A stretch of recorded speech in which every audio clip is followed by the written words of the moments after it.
Trying to lose weight? It's time to try Hers. At forhers.com/4u, you can access affordable, doctor-trusted weight loss treatments tailored just for you. These include oral medication kits or compounded GLP-1 injections. Through Hers, pricing for oral medication kits start at just $69 a month for a 10-month plan when paid in full upfront. No hidden fees, no membership fees. You shouldn't have to go out of your way to feel like yourself. Hers brings expert care straight to you with 100% online access to personalized treatment plans that put your goals first. Reach your weight loss goals with help through Hers. Get started at forhers.com/4u to access affordable, doctor-trusted weight loss plans. That's forhers.com/4u, forhers.com/4u. Paid for by Hims and Hers Health. Weight loss by Hers is not available everywhere. Compounded products are not FDA approved or verified for safety, effectiveness, or quality. Prescription required. Restrictions at forhers.com apply. Have you ever wanted to dive deeper into the horror movies you love? Beyond the Blood is a horror podcast for fans who want more than just surface-level screams. We do deep dives into the movies that shaped us, digging into director commentaries, behind-the-scenes stories, deleted scenes, and the special features that most people skip. Each episode is a love letter to the genre. We break down how these films were made, the creative risks that paid off or didn't, and the lasting impact they've had on the genre as a whole. From 70s slashers to modern nightmares, we celebrate the craft, chaos, and characters that keep us coming back. If you're the kind of fan who rewatches movies with the commentary on, or you simply grew up in the video store horror aisle, the Beyond the Blood podcast was made for you. New episodes every single week. Subscribe, let's dig deep. Welcome to the Beyond the Blood podcast. Hello, this is Chris Haskell from They Live by Film. For those that don't know us, Adam, Zach, and we built a podcast over the last 2 years that's a combination of film discussion from 3 very different perspectives, as well as industry interviews with the leaders in boutique Blu-ray and 4K community. We started with Dev Crocodile, but over time we've been lucky enough to speak with Arrow Video, Severin, Mondo Macabro, Vinegar Syndrome, Radiance, Indicator, most of the OCN partner labels. It's been a blast. You can find us wherever you podcast, and also actually recently as part of Someone's Favorite Production Podcast Network. We hope to see you online.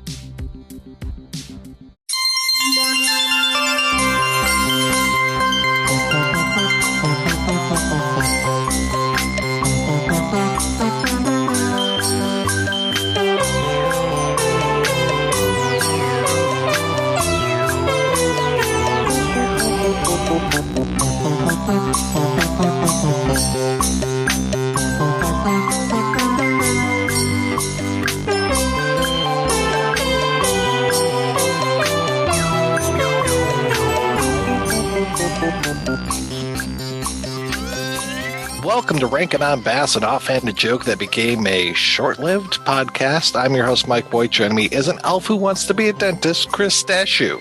I prefer to go by Chris, thank you very much, not my birth name, Christian. That's not my birth name, thank God. But if it was, I would not go by it. Also along for the ride is the snow miser, Richard Hans Haddam. Hans Gruber to you. On this podcast, we are discussing the works of Arthur Rankin Jr. and Jules Bass, specifically some of their stop motion and animation work. Though this one, we're talking a little bit of live action. On this episode, we're looking at one of their early entries in the Rankin Bass catalog, 1966's The Daydreamer, a mix of live action and animagic that tells the story of Hans Christian Andersen, I guess, and oddly enough, it's 100% factual. There's actually nothing fictional in this entire film. Oh. Yeah, what do you think of that? That answered a lot of my questions. I find that to be a lie. I do also think it's funny that at this point, Mike, at the beginning of our show, you should probably just mention to the audience that stop motion and animation may not always be the case. Because this movie could have done without the live action and just been stop motion. Oh no. What is it with all of a sudden in the last month I've watched like 5 movies that incorporate live action and some sort of animation, and I'm like kind of over it. You're all about Space Jam 2, I know. Space Jam 2, Cool World, and then there was something else. Did it have Burt Reynolds in it? No, it should have. Lucky Lady? The Lucky Lady had the animated section, the animated intro. There was something else. The titles of Lucky Lady were animated, so That's true. I don't know. This is the third one. Now the Daydreamer. So this is the third thing that I've seen with live action and some sort of animation. I'm kind of over it. Well, I hadn't seen all those things that you saw, so I was not over it. And when it started, I had no idea what the fuck was happening. I'm like, wait, why is there a living human underneath a Maury Laws song sung by Robert Goulet? Oh, the velvet pipes of Robert. Oh. Who doesn't love Robert Goulet? Good Lord. I fucking love it. And it's that people who want to keep their pistachios hate Robert Goulet. That's who. But it was that real echoey kind of late 60s sort of, Daydreamer, month of May dreamer. Yeah, it felt very Anthony Newley to me. Oh, yeah. Maybe a little Leslie Brickus. Yes. Oh boy, I will admit right off the bat that I had no idea that this was the story of Hans Christian Andersen until the end of the film, when they gave away the whole thing and said, yep, and little Hans grew up, or little Chris grew up and started writing down all these stories that he and Papa Andersen had experienced. And that was the moment, there was that noise in Mike's head like a fucking door slamming. Thunk! Like, what? Hans Christian Andersen. I will say that the reason it took that long for you to realize it is because the movie is kind of a mess. Not kind of, it's totally a mess. It takes place in the dream world, but it doesn't. Well, we're going in and out of his dream world, and which is more or less represented by the animated sequences, right? But I would imagine this would be a real long haul, like an even longer haul, if you didn't sort of know. Okay, well, the reason we're getting a deep dive, if you will, into Little Mermaid and the fucking Emperor's New Clothes is because these are classic Hans Christian Andersen stories. Yeah. So it must have felt pretty pointless. Well, I mean, I knew they were all fairy tales. I just didn't realize that they were all from the same dude. So I'm like, you didn't realize this was a biopic. Right. Exactly. Yeah, which is essentially what it is, a biopic. Which I think actually, when you describe it that way, it kind of describes all the issues that I have with the movie. A star-studded biopic. The talent in here is amazing. It's incredible. And when I was watching the opening credits, I'm like, wait a second. Okay, I'm seeing real locations and a person, and now I'm seeing all these names. You fucking telling me I'm going to be looking at each and every one of these people? Now, the answer is no. But, man, they trot out Ray Bolger and Margaret Hamilton in a mini Wizard of Oz reunion. Yeah. That was the first time I had seen Ray Bolger, I think, without makeup, maybe ever. But I was very surprised when I was like, oh, who is this guy? He looks kind of familiar, but not at the same time. Yeah, and his dancing, that sort of, stiff-legged leaning and then falling and then leaning and falling and catching yourself and then stiff-leggedy walking somewhere else is like, oh yeah, that's some classic Ray Bolger bullshit. It's kind of like the best of Wizard of Oz and Rankin and Bass all at the same time. Yeah. It's great. The Cracker Jack guy played his dad. Yep. Oh, God, I forgot about Jack Ilford's Cracker Jack commercials. Yep. I'm saying that. I'm looking at Mike, but I'm also looking at Chris going, Cracker Jack. Sure. I believe you. I believe you. I was so excited because Victor Borga was in this. We used to watch his PBS specials all the time. I was very surprised he didn't get to play piano and do really bad jokes. But, I know. He's awesome. Yep. I mean, Burl Ives is in this as well. Hell yes. Yeah. He's in it, and also the voice of the... no, I guess it was Ed Wynn. For a minute, I thought it was the same guy doing, nobody wants a Charlie in the box. Right. But that's a guy who's basically doing an Ed Wynn impression, except this one actually had Ed Wynn. Right. But it took me a long time to go, oh, it's not a guy doing Ed Wynn. It's Ed Wynn. Well, the same year they did a version of The Emperor's New Clothes, and I'm curious if they just like recycled the segment from this, because that one seemed to go on the longest. Oh, you mean like they just sort of removed this from its and released it separately? Like, hey kids, Maybe. I think it's something else entirely. Really? I think so. All right. Or I mean, are you talking about the thing? Are you talking about the thing that you sent me? Yeah. Huh. I don't know. I guess I just kind of assumed they were different things. I mean, they might be. But now that you bring it up. And do you really think Rankin and Bass went ahead and decided to restage and re-stop motion? Restage. The Emperor's Right. It's like, well, we did it, but that was more of a dress rehearsal for when we finally mount it in its own dedicated performance. It is. It is a new staging? It is, because it features Danny fucking Kaye. Oh, one of their frequent collaborators, yeah. And also the most hated man in show business. No one has ever had a good thing to say about Danny Kaye. I think this is the second time Richard has spoken about Danny Kaye being a bastard. Well, after you hear, Gilbert and Frank talk about it on their podcast, it gets pounded into your head that everybody hates Danny Kaye. But yes, it is something different, Mike, if you could believe that. Interesting. Now I'm going to have to check it out, but I don't know if I'm going to. No. Now we're going to have to check it out. Okay, I was going to say, because I was like, do I? Come on, guys. This is a Rankin and Bass special, folks, and it's animagic.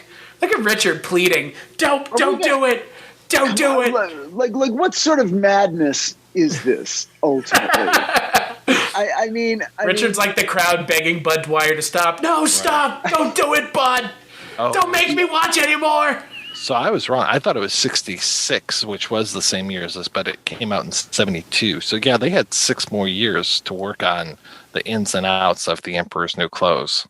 They've got to get the naked puppet's ass just right. And you know what? They even have a Return to Oz cartoon, Richard, which doesn't feature anyone from Wizard of Oz. But it's a Return to Oz. It's a Return to Oz, folks. I wonder how that compares against Walter Murch's. Return to Oz? Are you talking about the movie? Yeah. With Fairuza Balk? Yeah, I wonder how it compares. Like if TikTok and all those other nightmarish characters were in there. Oh my god. TikTok is not in it. Okay. That's a shame. That's a weird movie, man. It is very weird, yeah. I like it though, but it's strange. Mm-hmm. Does this feel like Rankin and Bass to you guys though? That's the real question. I was going to say it does, and in a weird way it felt a little more like weirdly more adult. Like it didn't seem like it was leaning as much on goofy situations and goofy characters and inexplicably angry people yelling and then, goofy sidekicks and a Mexican monkey. It was like they were like playing out the drama of the Little Mermaid more than I expected them to. Right. Stuff like that. I was like, oh. I kept waiting for the gamekeeper guy, Big Klaus. I mean, here we are in Rankin and Bassville, and they have a character named Klaus, and I was like, how's this guy going to turn into Santa Claus here? I don't understand this. He never really gets his comeuppance, though, if memory serves. Just for being a jerk to Papa Anderson and the kid. But it does feel a little more adultish at times, especially like Margaret Hamilton coming in and just screaming her head off about her shoes. And I was just like, oh, yeah, we've all had these customers. Was this movie trying to be like a big weird bold step forward, like, okay, now we're going to mix live action and we're going to appeal to a whole different audience because it's not just animated, so parents and adults will come in because they want to see Margaret Hamilton and Jack Gilford, and this is like it's our boldest movie yet, or I can't tell if this is a step forward, a step backward, or why they even chose to do it this way. I mean, unless they were like, well, because it's a real human being, here's the concept. we started as a straight biopic, but then in his imagination, we use our animagic. I mean, it's not a bad idea. I wouldn't give them that much credit, though. Oh, you have to give them the credit because clearly, look, there's not a thing you ever see on any screen that is not the result of 56 hours of pointless, soul-shattering meetings. I would say credit in this respect of, like, I'm not sure that they were trying to bridge the gap between adult and children entertainment, is what I was saying. Because, like, even if they succeeded here, I don't think that was the intent. I mean, they made Willie McBean in 65, they made this in 66, and then they made Mad Monster Party in 67. Those are the only three stop motion, animagic, whatever they want to call it. Those are the only three stop motion films that they release, which is strange that they would go on to make 20 years more worth of stuff, and they would never make another stop motion live feature film. And it's even stranger that they seemingly never returned to the well of mixing the two, because a lot of the stuff that we've seen has just been straight one or the other. We've only seen one live action movie, and that was King Kong Escapes, which again, that's kind of its own special thing.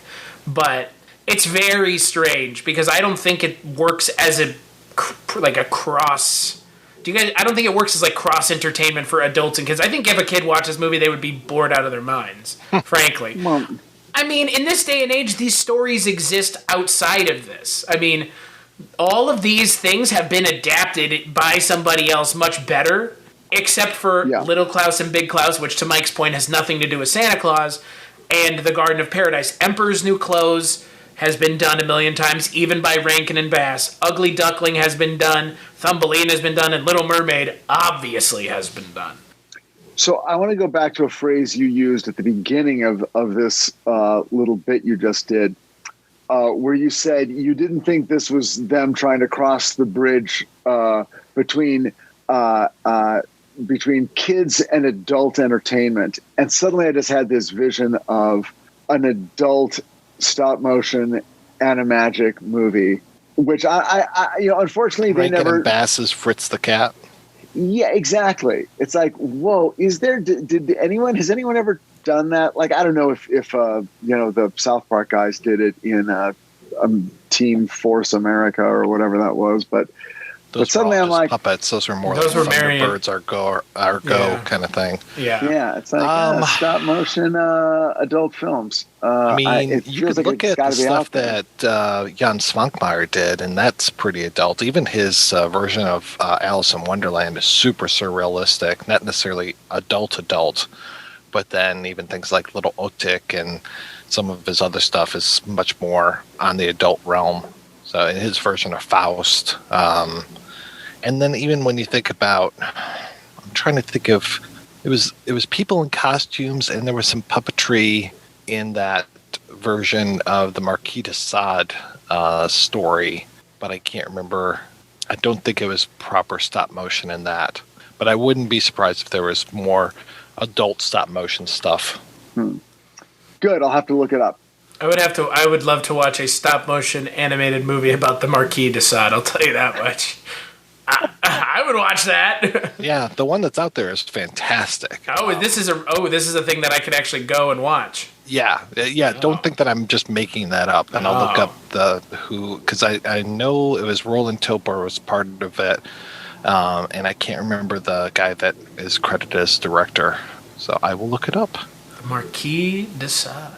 Oh, it's just called Marquis, 1989, and it was Henry Jonel, Xhonneux, and based on the writings of the Marquis de Sade. When he pulls out his penis and talks to his penis, that's the part where I think it might be kind of puppetry, possibly stop motion, but I think it's much more puppetry. Okay, what are we Richard's right face. Guys, I say we take a 2-hour break.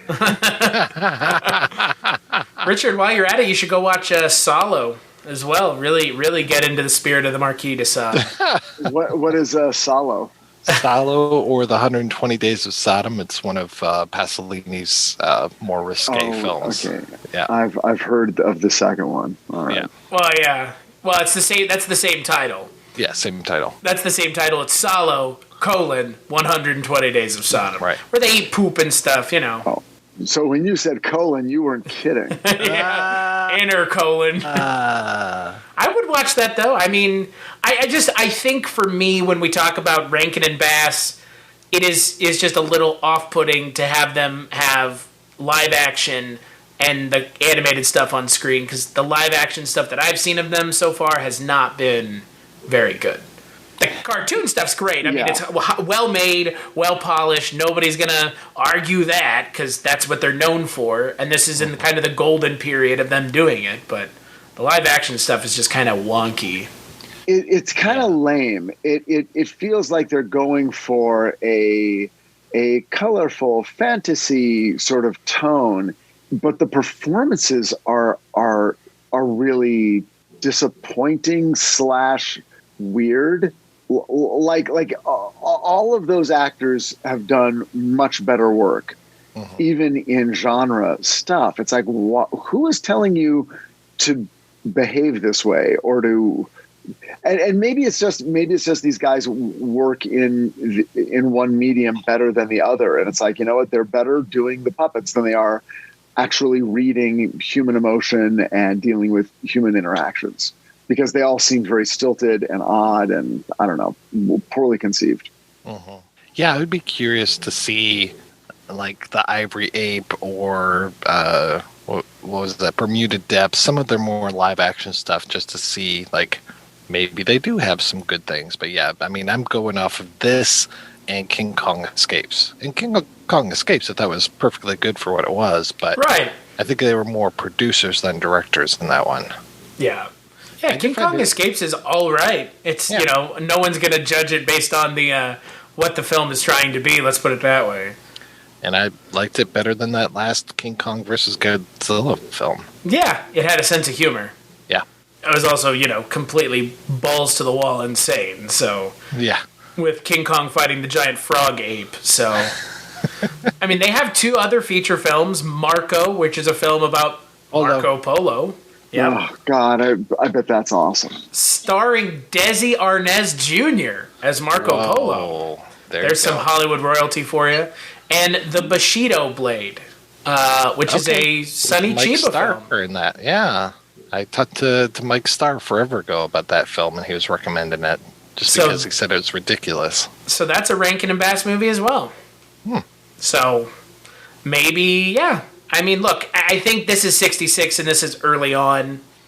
I will say that the animated, the animagic stuff in this movie is great. It's nice and stylized. It's well shot. It's well directed. The characters the characters don't look like things we've seen before either, which has kind of been something that we've talked about numerous times. Is like the dragons in Willie McBean looked oddly reminiscent of other things that we've seen because they look just as bad.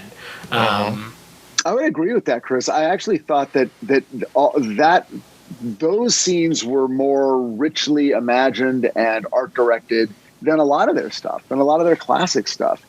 You know, I mean, Rudolph famously, the background sets aren't even finished. There are entire scenes at Santa's castle where they haven't even painted the walls. They're just gray. It's like, wow, what the fuck, man? You guys were in a hurry to get this out by December 3rd or whatever. You know, this one looks, I mean, the production in the animated sections is lush and pretty accomplished. And what's also nice is that, unlike a lot of their other stuff, we do get to... I mean, it's unfortunate that they're live action, but we do get to see a lot of people we have not seen work in with them before. But, there are a lot of folks like Billy May Richards is in here at one point. Larry D. Mann is in here again. But a lot of folks that we've never seen. Margaret Hamilton, Tallulah Bankhead is in here playing the Sea Witch. It's okay. It's okay. Yeah. And the strong female talent of having Patty Duke and Haley Mills in there as well. Oh, yeah. Yeah. And Boris Karloff is in here. Oh, yeah. That's huge. Yeah. I mean, that's massive. Awesome. Yeah. Yeah, he's great. That whole rat and mole segment is just like, oh, man, I get the heck out of here, guys. Do not stick around for this. Was that? Did he do this after Grinch? Because it was all right around the same time, wasn't it? Right around 66. This Grinch was 66. So Yeah. As was this. Wow. As was this, yeah. And then he would come back to work with them in Mad Monster Party as well. Right. Okay. Which I'm like really excited for. I kind of am too. Yeah. I just like the imagery of it. Like all the imagery that I've seen of it looks really interesting. Well, guys, it's August 1st. Halloween season has begun. Right? Is that what it is? If you've been to a store, you have seen bags of Halloween candy. Coincidentally, I have not been to a store in quite some time.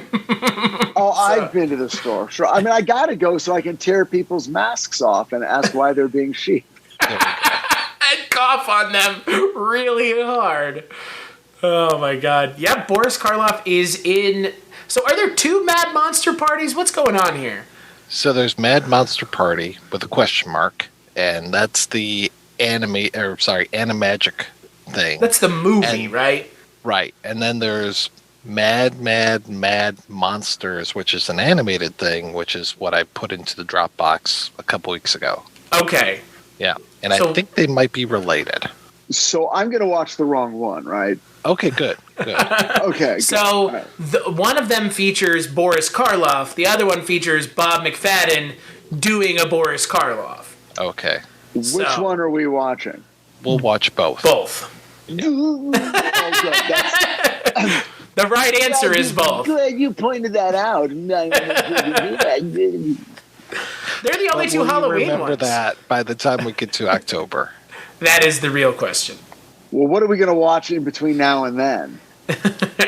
So I was going to suggest that we do The Last Dinosaur, possibly. Kind of jump to the other end of the filmography. The Last Dinosaur? Yeah. What's that? That is one that they did. It's about the last dinosaur. So there's all these dinosaurs. Oh. And they eventually all die out, but one. Oh, shit. Didn't they do one called The Last Unicorn? Didn't we sit through that? We did. Sure did. Is this The Last Dinosaur is a live action film? Is that right? Yeah, it's a tokusatsu film. Oh, okay. Well, how do they do that? But is the dinosaur animated? Oh my God. A wealthy big game hunter goes to hunt dinosaurs. Richard Boone, Joan Van Ark, Stephen Keats, Luther Rackley. I thought there was one that was much more beloved. Maybe I'm mixing that up with something else. This is directed by Alexander Grassoff, who directed a lot of Kolchak the Night Stalker. I know what I was going to suggest was Flight of the Dragons. Oh, yeah. The animated movie. Yeah. But I didn't realize that Rankin and Bass were also behind The Last Dinosaur as well as The Flight of the Dragons. So let's do Flight of the Dragons then. Okay. As James Gregory in it, Richard. There you go. Hey, Bonnie. Hey, Bonnie, what are you doing here? Can we have a Luger alert in Rankin and Bass? Kleiner. Playing characters Smirgle and Bryag. So, Christ almighty. I don't know what you heard about me and that counter girl from Macy's. I'm always impressed by how much stuff Rankin and Bass, like the varied amount of stuff that this company has worked on. Hell yes. Because, we did start this show, and, Richard, to Richard's credit, he put this out into the universe, and now we are, going down this path together. But what's funny is, even when Richard brought it up, I did not think that there was this much stuff. Yeah. I knew there was a lot of Christmas stuff, but, I didn't know that they had live action movies, Hans Christian Andersen, biopics. They have a ton of stuff. We are, even for as long as we have gone with this show, we have not even still scratched the surface of the amount of stuff that Rankin and Bass has done. Don't say that. I feel like I said Beetlejuice 3 times, and now we are cursed in some way to live out our fleshly lives enslaved. Dear listener, heed not what Richard Haddam says. Richard Haddam enjoys doing this so much that he would not know what to do with himself if he didn't get to talk to us at least once a month about Rankin Bass. Because otherwise he would have to call us of his own volition. This is a time we can all just meet and talk together. So, right. It gives us an excuse. We just catch up with each other, and then we talk a little bit about clay puppets. Yeah. I don't know if I would suggest someone watch The Daydreamer, though. I would suggest Willie McBean, but not this. It's a little too deep of a deep cut for me. This is the deep cut. This is where Rankin Bass goes too far. Well, I mean, they dug too deep.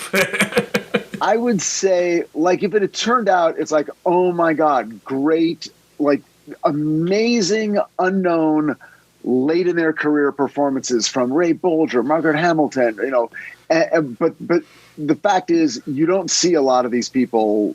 You just hear their voices. And for the people you do see, it is not career highlights. Even a completist does not need to see, you know, Ray Bolger doing this. So I don't think there's a great reason to have to see this. And it's not like that kid became famous. Like, oh, and guess what? Wait till you see, you know, a young Paul O'Keefe. Mm-hmm. Yeah, like whatever happened, did anything? I mean, unless I'm, you know, missing out, I don't think he ever did anything, right? He went to work on the Patty Duke Show, or he was working on the Patty Duke Show at the time. He still works with Patty Duke. So to answer your question, the lead works with Patty Duke, who's also in this. So as a voice, right? It's very Mike, I think to your point, this might be a little bit of a too deep of a cut. I guess it would be interesting if you didn't know the Hans Christian Andersen story, but does this really tell it in a good way? Like, I don't believe this is the true story of how. By the way, that weird little blue ghost, the Sandman, or that is terrifying. I was legit scared as this movie began. I'm like, if they keep up with that effect, I don't know. That looks. I mean, that's some next level Mothman paranormal shit. It's Pepper's ghost, eh? Yeah, he's just like following some weird blue light, you know? I'm like, this is old too. I will tell you the story of Hans Christian Andersen, a child with an overly excited imagination who goes and what happens to him? He falls asleep and learns a lesson. Okay. I will say the message... He kind of looked like Mr. Burns when he was an alien. I bring you love. Okay, so, Chris, what is the message? I guess the message is like, don't be a... I guess it's not don't be a dick, but, like, don't lie, I guess. Because, like, he gets in trouble for lying a lot. And then he's like, why would I do this? And it's like, you ask yourself the same question after you're done getting caught in a lie, I guess. Like, be honest and true to yourself. Like, I don't know, like... It's a different... Okay, let me put it this way. I like that it's a message that we're not normally accustomed to getting with Rankin Bass, which is like, look at this character with a physical deformity. Aren't they, like, strange, society? Until society brings them... I mean, that is like half of their fucking stories. It's like, what does Nestor have? Long ears. What does Rudolph have? A nose. What does Hermie have? Predilection for homosexuality. Hey, now wait a second. He's coded that way. He's coded that way. But my point is, like, in none of these is it like don't lie, and this one is like don't lie and be honest because lying can get you in trouble. And like he at the end of the story, he kind of doesn't get anything. But okay, but here's my problem. He said it's like don't lie. Well, it's not like it's like, oh, I lied so that I could steal a piece of pie and that was wrong. It's more like I made an honest, you know, oath to a flickering blue light when I was in a biblical land of Eden ultimately, and then I was tricked by a demon into going who gave me different information. It's not like he lied. If anything, he was a little bit weak-willed. But and then how that transitioned into And that began my life as a creative person and a writer. And as a writer, I've spent my life trying not to tell lies or trying to tell lies, but good lies. Or like I couldn't quite trying to write homilies. I mean, like, yeah, you know, it's like. I guess because all of his stories fucking homilies, or at least the Emperor's New Clothes. I guess. The Garden of... I don't know. It's very strange. Again, Hans Christian Andersen is a weird subject matter to approach because some of his stories, like The Garden of Paradise, like Little Klaus and Big Klaus, like, no... Yo, I had never heard of those before watching this. But yes, but these were all like, I think Hans Christian Andersen, was a lot like the Grimm brothers. Like he didn't make those things up. Those were stories that have been told through time immemorial. He did not invent the story of the Little Mermaid. The stories like that existed in one form or another for thousands of years. So was Hans Christian Andersen just channeling the creative forces of the ether? I think he's the first one who wrote them down on paper. So you yes, know what I mean? the answer is yes. He who writes it down first gets all the credit. Yeah, he gets the fucking residuals. You know? He gets the Daydreamer movie made about him because, yeah, I think you're right. You know, there is some of that oral tradition that comes along. I mean, oral tradition with, a story like Rudolph started out as oral tradition. It was a song. And then it became the movie. So that's in and of itself oral tradition. I mean, yeah, I guess it's cool to do the story about Hans Christian Andersen, but if you had told this story, I really wish they would have just told it about him as an adult, maybe interacting with his stories or something. This was just so weird. Like what he was motivated to write the stories for is never clear to me, which I think is what you were asking, Richard. And isn't the odd, like literally you fall out of bed and your feet hit the ground and you're like, it's the magic of imagination. We're going to write about a character who's living in a world where everyone says, don't lie.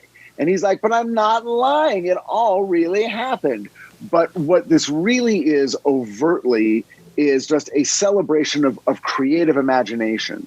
And that's the theme of this is that, his lies or his stories really did happen in his imagination, but they didn't even, that's not that hard to parse together for a kid. And they didn't quite do it either, did they? I don't think they did. It's like, you're a loser who lies. Then you grew up and there was paper. You learned how to write finally. Yeah. You were lucky to be born when there was a printing press, you idiot. The end. Yeah. I don't know. I was a little disappointed by this. Given how much I enjoyed Willie McBean. Because, I kind of, look at, like, that. I think maybe this movie is even worse served because we were going to initially do this as a double episode with Willie McBean and the Daydreamer, and we didn't. And the fact that we didn't probably saved this movie from being even less enjoyable. Though I did watch them at the same time. Essentially, I watched them back to back. I really did not enjoy this as much as Willie McBean. And Willie McBean has its own problems, but at least Willie McBean had a sense of fun. This was just... Well, it took itself pretty seriously, too. I know, Mexican monkey, I know. Anything with a Mexican monkey, and suddenly we've got your attention. Hey, it's okay. Every time. Every time. So, Chris, where can people find you and hear more of your beautiful voice? CStashu.com is where you can find me, and Mike and I do a podcast together called the Barney Miller Podcast, Life and Times of Barney Miller. We're in the 3rd season of the show. If you've never watched Barney Miller, you should, because it's good. Richard likes it. Mike likes it. I like it. It's better than this. It has Hal Linden in it. Who doesn't like Hal Linden? He has a cool mustache. So does Robert Goulet. It's a really good show. What season are you guys in? 3? We're in 3, yeah. Yeah, it just keeps getting better. I think 3 sort of took, except for the loss of, Gregory Sierra, I think it takes a qualitative leap forward in season 3, and then those leaps kind of continue throughout the rest of the season. Not season to season, but just sort of as the show goes on, I think it keeps getting better. What Richard's saying is he would like to be on our show more because we're getting to the good stuff. That's right. Well, yeah. What was the deal? I get to be on once a season, and I have to wait for season 4. That's right. That's fine. I'll still be on 4 more times. That's true. What about you, Richard? Where can people find you when you're not here? Well, they can find me on Twitter at Richard Haddam, and they can also find my work on HBO Max, seasons 1 and 2 of Titans, soon to be joined by season 3, which premieres on August 12th. That's coming right up. Today's August 1st. So you folks out there in TV land better hop right on it and watch those first 2 seasons. So when the Titans go to Gotham, you're caught up on all of their mishigas. What is that word you just used? Mishigas, the craziness. Oh. No, that's Michigana, I know. Mishigas is more all of their embroilments and stories. Oh, all the stuff that's going on with them. I had never heard that word before. It's a good one. It's a good one. Yeah. What about you, Mike? Where can people find you? You can find me over at the Projection Booth, which is available at projectionboothpodcast.com. All right. I want to thank Abby Stabby for our artwork, as well as the Great Octopus for our theme music. Be sure to subscribe to us on your favorite podcast platform. We will be back next month with a look at Flight of the Dragon.